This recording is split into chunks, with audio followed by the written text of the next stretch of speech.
ओम शांति। एक बहन ने पूछा है, उनका प्रश्न है कि मुझे मृत्यु से बहुत डर लगता है कि मैं मर ना जाऊं और मैं डेड बॉडी को भी नहीं देख सकती हूं, क्योंकि ऐसा करने से मुझे डिप्रेशन हो जाता है और हमेशा ऐसा लगता है, ये डर बना रहता है कि मैं मर ना जाऊं। तो देखिए, मरना तो पड़ेगा। कोई भी हो, जो भी यहाँ आया है, जिसका जन्म हुआ है, उसकी मृत्यु तो निश्चित होती है, किसी की आगे किसी की पीछे। और जिसका समय आ जाता है उस आत्मा को जाना ही पड़ता है, उसको कोई रोक नहीं पाता है। पहले देखिए, अपने को बच्चे के रूप में देखा, फिर यौवन हुए आप।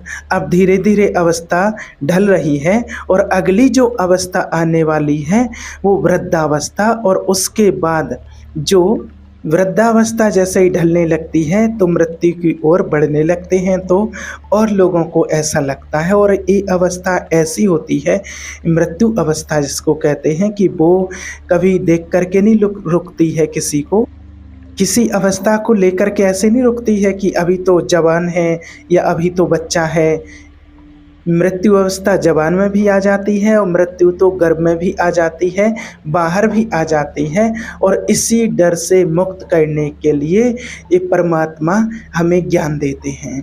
क्योंकि जिस आत्मा को ज्ञान मिल जाता है, जिस आत्मा को ज्ञान हो जाता है कि आत्मा तो अजर है, अमर है, अविनाशी है, आत्मा की तो कभी मृत्यु होती नहीं है, वो तो कभी मरती नहीं है। बस आत्मा हमारे वस्त्र को चेंज करती है, आत्मा अपने शरीर को बदलती है। तो वस्त्र चेंज करने में तो किसी को कोई डर नहीं होना चाहिए।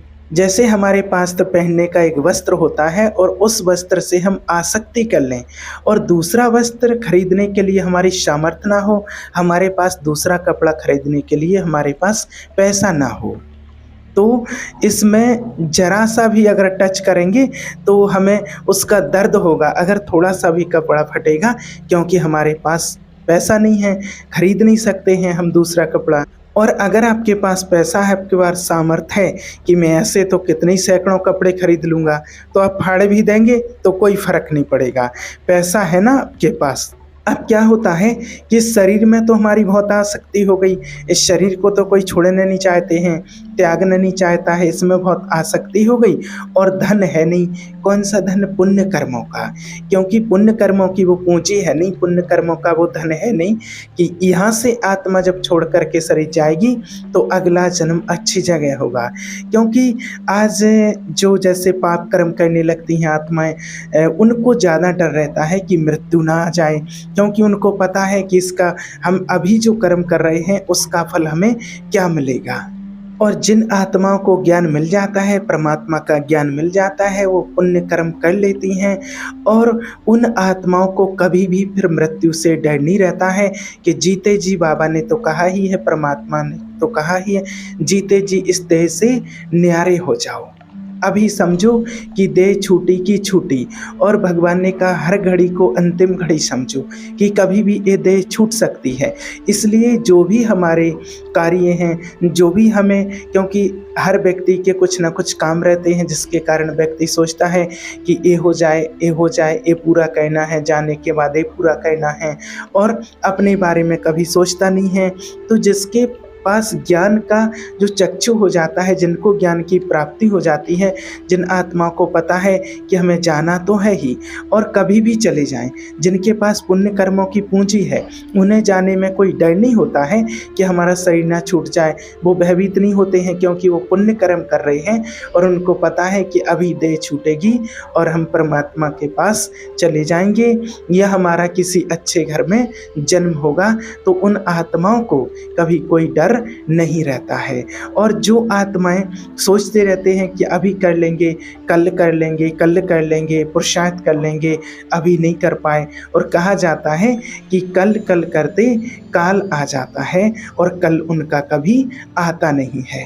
और जिन आत्माओं को ज्ञान की प्राप्ति हो जाती है और आत्माओं को निश्चय है कि हमें इस देह से मुक्त होते ही हमें बहुत अच्छी देह में जाएंगे, हमारा जन्म अगला बहुत अच्छी जगह में होगा, हम परमात्मा के पास पहुंचेंगे और हमारा नया जन्म बहुत अच्छा होगा, तो फिर जीते जी वो मृत्यु को स्वीकार कर लेते हैं। मृत्यु ही उनका एक महोत्सव बन जाती है।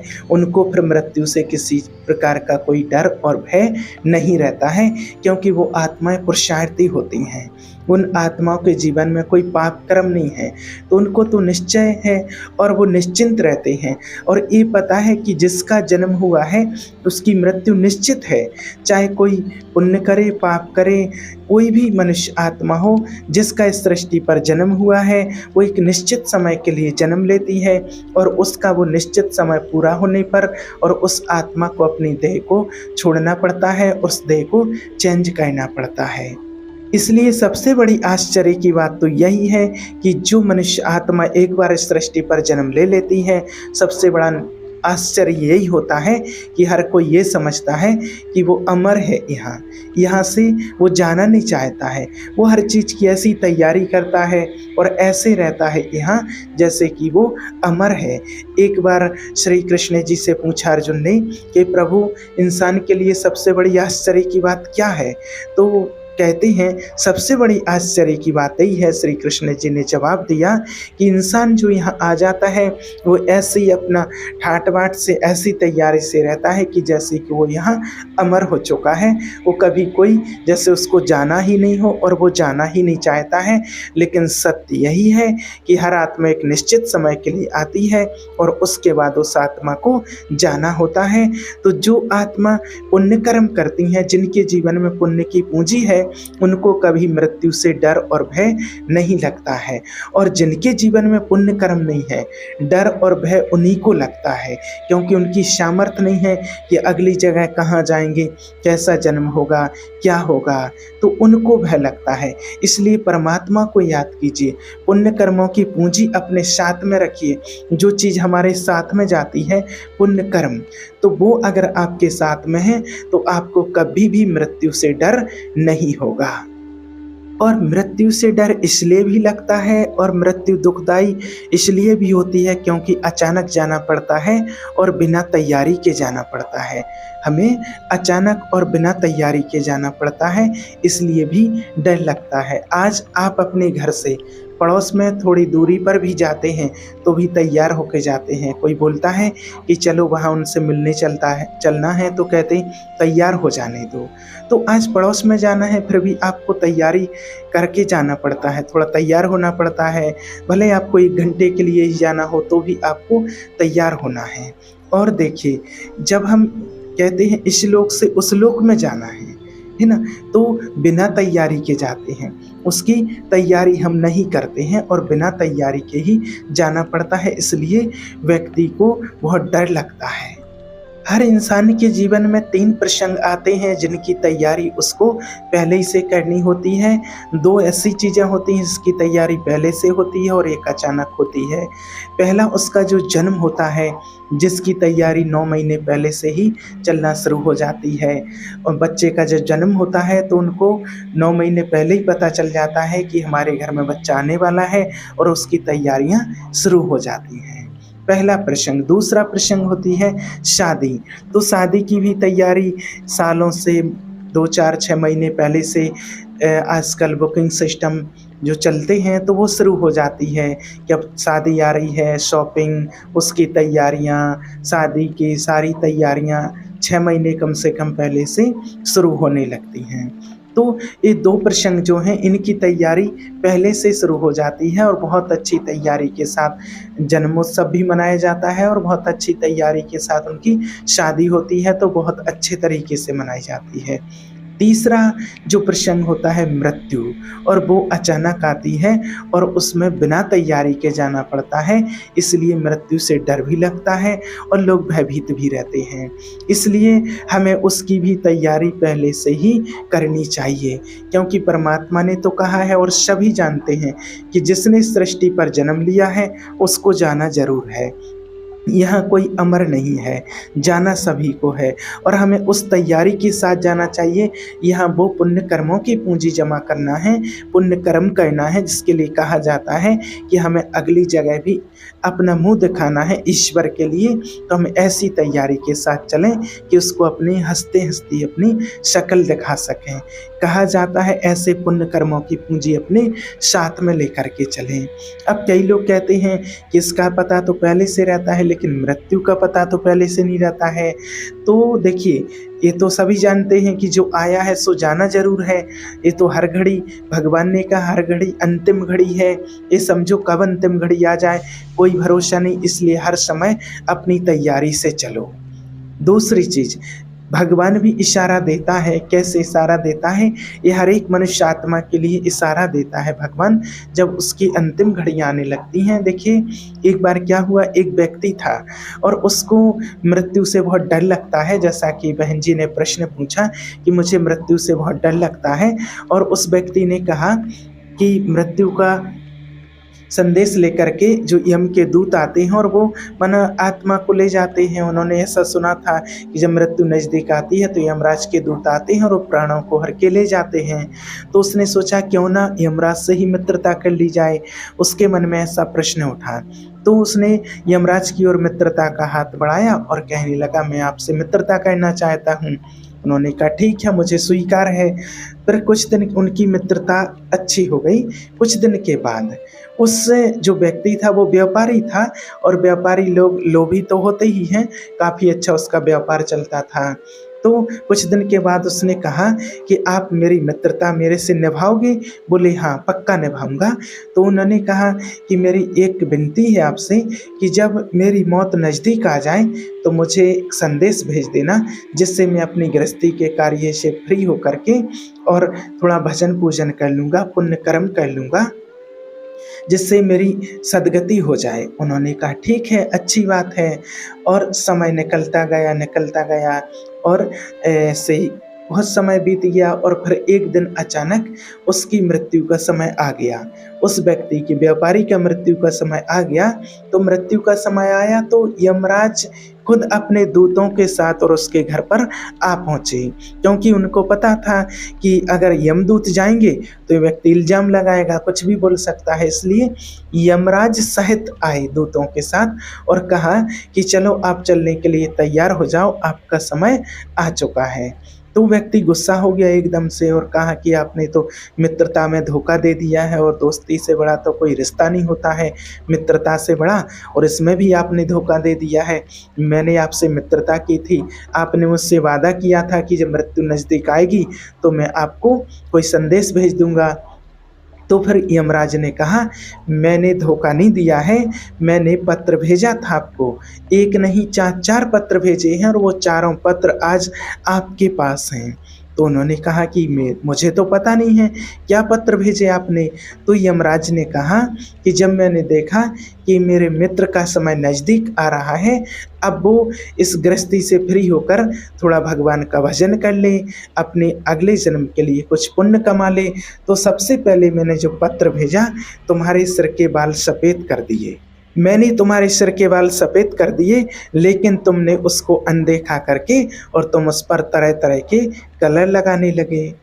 फिर जब मैंने देखा कि मेरा मित्र अभी समझा नहीं है और इसका समय नज़दीक आता जा रहा है, तो फिर मैंने क्या किया, दूसरा पत्र भेजा और तुम्हारे आँखों की रोशनी कम कर दी। और मैंने आँखों की रोशनी कम की कि तुम अब भी समझ जाओ आपका समय नज़दीक आ गया है, लेकिन तुम तरह तरह के चश्मे लगा करके और दुनिया में नज़ारे देखते रह गए। और जब मैंने देखा कि मेरा मित्र अभी भी नहीं समझा है और इसका समय तो और नज़दीक आ रहा है, तो मैंने अपनी मित्रता का धर्म निभाते हुए फिर तुम्हें तीसरा पत्र भेजा और तुम्हारे मुख के दांत तोड़ दिए, दांत निकलवा दिए। और मैंने दांत निकलवाए और तुम तरह तरह के नए नए दांत लगवा करके और स्वादिष्ट चीज़ों का आनंद लेते रहे और उसमें व्यस्त रहे।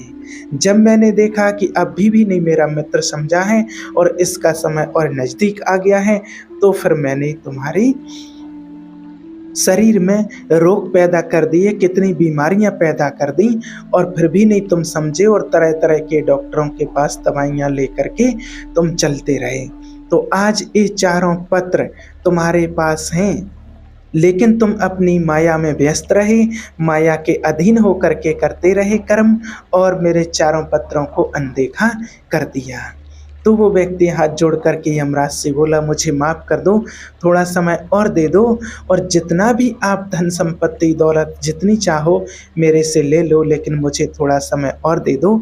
तो यमराज ने कहा कि तुम्हारी रिश्वत यहाँ के लोगों के लिए चलती है, मेरे लिए नहीं चलती है, और तुम चलने के लिए तैयार हो जाओ। और उसका समय निश्चित ठीक समय जब आ गया था और यमराज उसकी आत्मा को कहते प्राणों को हर के ले गए। तो कहा जाता है, तो आत्मा को ले जाने नहीं कि उसका शरीर छूट गया और वो आत्मा फिर दूसरी जगह चली जाती है। तो जिसका समय निश्चित आ जाता है उसको फिर कोई रोक नहीं सकता है। कहने का भाव कि जो कहते हैं कि हमें तो पता ही नहीं चला कि अचानक से हमारी मृत्यु आने वाली है। तो ये जो संदेश यमराज के जो बताए गए हैं ये हम सभी के लिए हैं, और सभी इन संदेशों को देखते हैं और फिर भी इनको अनदेखा कर देते हैं। इसलिए भगवान कहते हैं कि हर समय समझो, और किसी के लिए अचानक भी मृत्यु आ जाती है, तो इसलिए भगवान कहता है कि अचानक कुछ भी हो सकता है, इसलिए हर घड़ी को अंतिम घड़ी समझ करके चलो, अपनी पूरी तैयारी के साथ चलो कि कभी भी कुछ भी हो सकता है। तो जो आत्माएं अपनी तैयारी के साथ चलती हैं, जिनको ये ज्ञान हो जाता है, तो वो आत्माएं निर्भय हो जाती हैं, फिर उन आत्माओं को मृत्यु से कोई डर नहीं होता है। और देखिए, मृत्यु से तो हर जीव जंतु को डर लगता है। आज आप एक चींटी घूम रही उसको टच करेंगे तो वो भी भयभीत हो जाती है, हर कोई भयभीत हो जाता है। बस जिस आत्मा को आत्मिक ज्ञान हो जाता है, जिसको आत्मिक ज्ञान की प्राप्ति हो जाती है, और उसे निश्चय हो जाता है कि आत्मा अजर अमर अविनाशी है, हम परमात्मा की संतान हैं, बस एक वस्त्र बदलेंगे, दूसरा वस्त्र धारण कर लेंगे। जिन आत्माओं को ज्ञान हो जाता है वो आत्माएं निश्चित हो जाती हैं, जिनका रक्षक स्वयं परमपिता परमात्मा पतित पावन ईश्वर है और हम उसकी संतान हैं, और जाना तो सबको है, वो आत्माएं एकदम निर्भय हो जाती हैं। इसलिए हमें पुण्य कर्मों की पूंजी साथ में लेकर के चलना है और आत्मिक ज्ञान की प्राप्ति करनी है, तो आपको मृत्यु से कभी डर और भय नहीं होगा। ओम शांति।